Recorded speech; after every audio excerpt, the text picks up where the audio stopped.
Welcome to Jesus Changes Everything, a daily podcast dedicated to providing a fresh look at the ancient and glorious truth that Jesus not only reigns, but is busy about the business of bringing all things under subjection, that celebrates the wonder and the glory that he has been given all authority in heaven and on earth.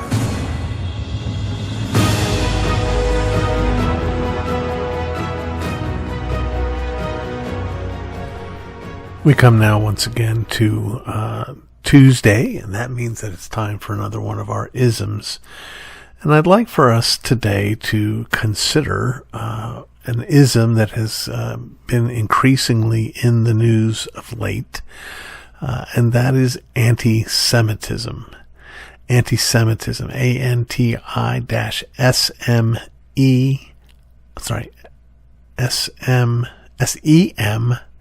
Antisemitism. And anti-Semitism's definition is not too terribly difficult to understand. Rather, it's simply this: it's that belief or behavior toward Jews because they're Jewish that looks at them as inferior, or looks for ways to harm or oppress or isolate them. It also might include various and sundry, what's the word for it, stereotypes of Jewish folks. Now, I know this is a very dangerous thing to say when we're talking about racial prejudice, that it becomes perceived as tantamount to an affirmation that I couldn't possibly ever have committed this sin. But the truth of the matter is that one of my closest friends growing up was, in fact, he was included in my Forever Friends segments, was a fellow who's from a Jewish family. His name is Todd Lasner. He's now a brain surgeon in South Florida. And we were very close, but I think that our relationship maybe can help us make some distinctions between what is anti-Semitism and what's not anti-Semitism. As it says, and by the way, this is a definition that I gave you comes from the ADL website, which is an organization seeking to combat prejudice against Jewish folks.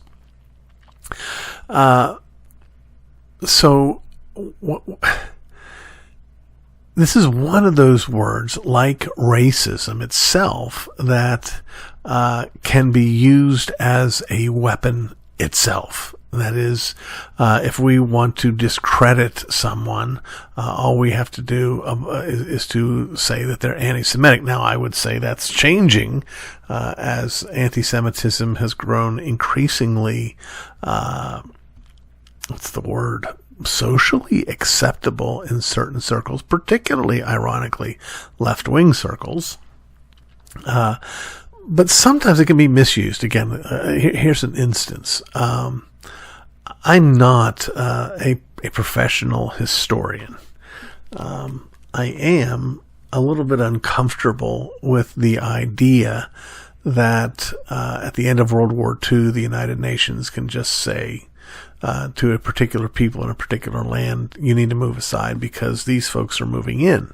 I think it's a profoundly prideful thing to do and apt to create trouble. So I'm sympathetic to those who say, maybe this wasn't a good idea. That doesn't make me anti-Semitic at all. I certainly, even as much as I deny being a history scholar, I am also ready to confess I know precious little about what's going on over there right now. I am not here to be an apologist for Palestinians or Arabs or Muslims or any such thing. I am saying there are legitimate differences of opinions that one can have on what's best for that particular region of the world that are not examples of anti-Semitism. In the same way, the affirmation that the only way that a person can have peace with the living God is by embracing the work of Christ by repenting of one's sins and resting in the finished work of Christ, and that those who reject Jesus and deny that he is in fact the Messiah, who died for the sins of his people, that also is not anti-Semitic. Now, again, you can fall off the other side of the horse when you turn the narrative of the life of Jesus into an excuse to hate on people who descend from that particular group of people who cried out for Jesus' blood. Those were people in positions of Jewish leadership. They were not the rank and file Jews who were very much in favor of Jesus. But again, we don't hold people responsible 2,000 years after an event happened for what their ancestors did 2,000 years ago. So I'm very much opposed to anything that would look at Jewish folk as particularly bad people. They're just unbelievers like everyone else. And this is what Jesus says. Jesus says, and by the way, this idea that because we share a common heritage, we share a common book in the Old Testament, that therefore we worship the same God, I would argue is also false. Because Jesus said that if you deny him, you've denied the Father. You don't split up the Trinity and say, well, I got this one and in common with people who deny that one. It just doesn't work that way.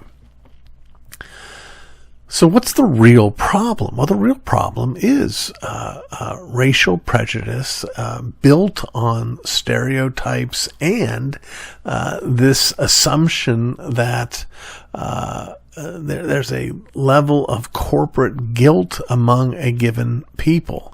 Now, under the reign of Hitler, also a reign of terror, it was very common for Jews to be scapegoated by the culture, by the government, in fact, as well. That the economic hardships that the nation was going through were laid at the feet of Jewish folks. It happened in other countries as well throughout history, and I would again argue profoundly unfairly.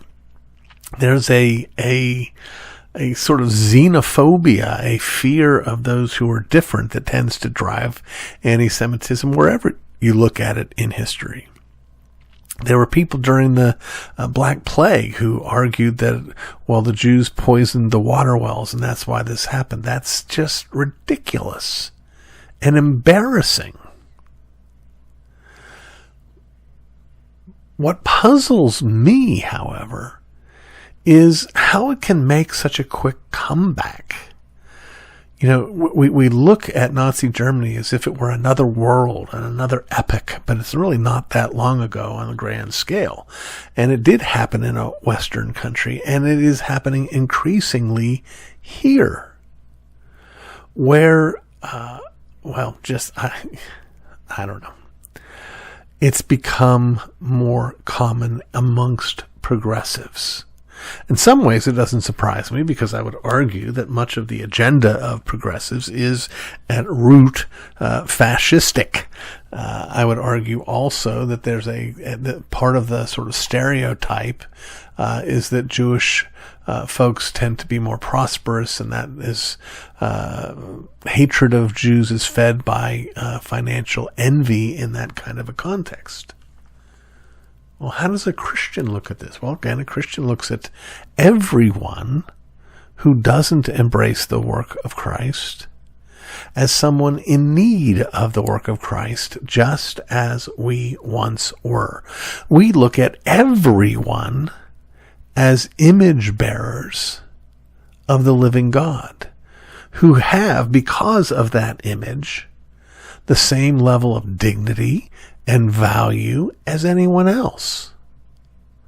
As Christians, we judge people by the content of their character, not by what box they check on the census.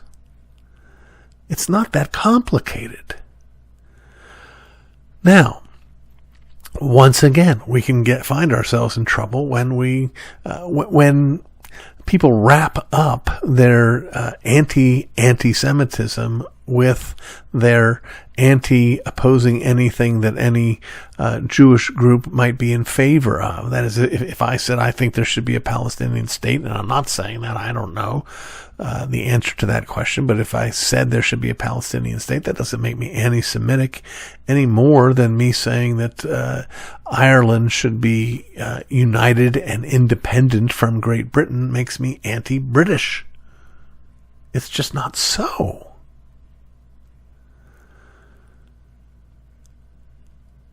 Here's what I want us to do. I want us to be on guard. I want us to watch. I want us to see, it's easy for us as Christians to think, well, hey, we get picked on all the time, and everybody's all defensive about stereotypes and prejudices against groups based on this or based on that, but nobody cares about Christians, or nobody cares about men, or nobody cares about white men, or nobody cares about straight men, and to look at all of this in light of our own ethnic background or gender or skin color or whatever it is. But we should beware. I don't remember who it was. Was it Niemöller who said about the Nazis, they came for the communists, and I said nothing because I wasn't a communist. Then they came for the trade unionists, and I said nothing because I wasn't a trade unionist. Then they came for the intellectuals, and I said nothing because I wasn't an intellectual. Then they came for the Jews, and I said nothing because I wasn't a Jew. Then they came for me, and there was no one left to say anything. I want us to identify with people who are unjustly judged and condemned and hated. In fact, I would argue one of the key reasons that Jews were hated in Nazi Germany was actually something we do have in common with them. They, like we, believe in an objective standard of right and wrong. The J.D. Hunter's book, Culture Wars, made the argument that the battle lines in the culture wars are not between Republicans and Democrats or Christians and Muslims, but rather between those who believe in objective right and wrong and those who don't. And in that sense, Orthodox Jewish folks are right there with us. So, let's just get rid of this ridiculous shorthand that says, well, I know this person's ethnic background, and therefore I know everything I need to know about them. Or even I know their religious faith, and I therefore know everything about them. Let's recognize the universality of the image of God on all people. Let's hurt with the hurt, protect those who are being attacked, and be on guard for ugliness in our own spirits. Remember also that not only could we end up being oppressed, just like oftentimes in past history, Jewish people have been oppressed and Christians have been oppressed, we can join in that oppression, but we can also be oppressors. So let's be on our guard, and let's love our neighbor.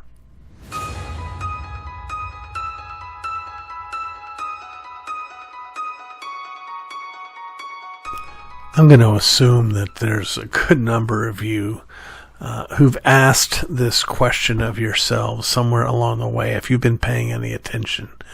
And that is, R.C., why do you quote C.S. Lewis so often? Well, the answer is not that complicated. I quote C.S. Lewis so often because he is eminently quotable. I admit that Lewis most certainly would not have seen himself as embracing the same Reformed theology that I embrace. And many are quick to pounce on his even more egregious errors, causing us to wonder if Lewis was even within the pale of evangelicalism. Now, there's a reason for those problems. Lewis was not a gifted theologian. Now, my father, he was right on target when he affirmed that everyone is a theologian. C.S. Lewis happened to be a bad one. No, a terrible one. If I were looking for an explanation of the atonement of Christ, C.S. Lewis would be near the bottom of the list of those I would seek help from. If I were seeking a careful examination of the nature of the incarnation, it wouldn't cross my mind to see what Lewis had to say. No, what he provides is something so much better. Lewis has an uncanny ability to take a biblical truth, whether it be about the atonement, the incarnation, or the nature of man, and show us the perfect angle by which we not just understand it better, but are more deeply touched by it. His gift is bringing together heart and mind.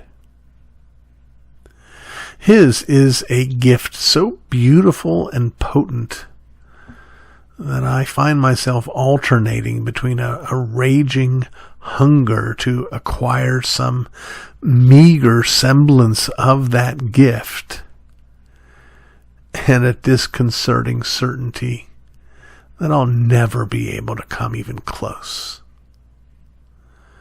And there is an irony there. Wouldn't Lewis say to me, R.C., if you are right about me and the gifts God has given me, can't you see that your longing is like Simon the magician's? He, fool that he was, just like the rest of us, was more interested in receiving the gift of giving the gift of the Spirit than he was in receiving the gift of the Spirit. If you're right about me, he would say, and I'm not sure that you are, wouldn't the wiser thing to be to receive the gift itself? Well, the wiser thing as a reader is for me to read more Lewis. The wiser thing as a writer is for me not to try to mimic Lewis more, but to quote Lewis more. My calling isn't to presume to pick up his mantle.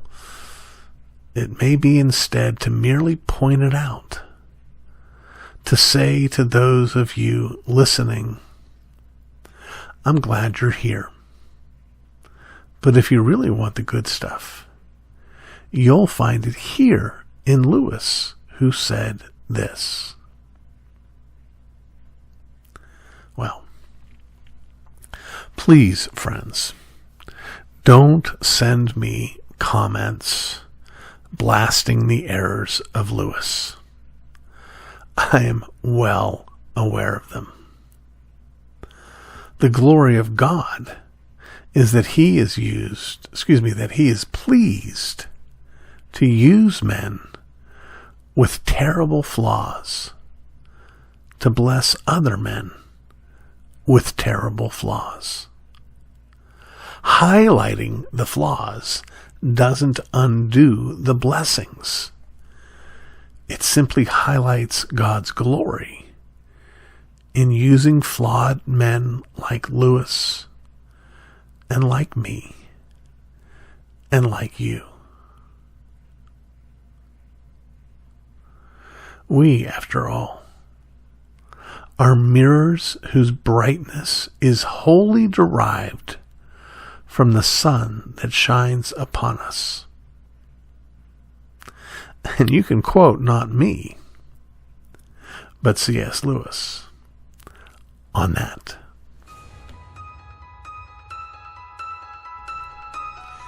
You've been listening to the Jesus Changes Everything podcast, a production of Dunamis Fellowship, the teaching outreach of Dr. R.C. Sproul Jr. If you've enjoyed this podcast, we encourage you to subscribe, which you can do at all the usual outlets, to tell your friends, and to spread the word. To learn more about the work of Dunamis Fellowship, please visit rcsproul.jr and join us next time on Jesus Changes Everything.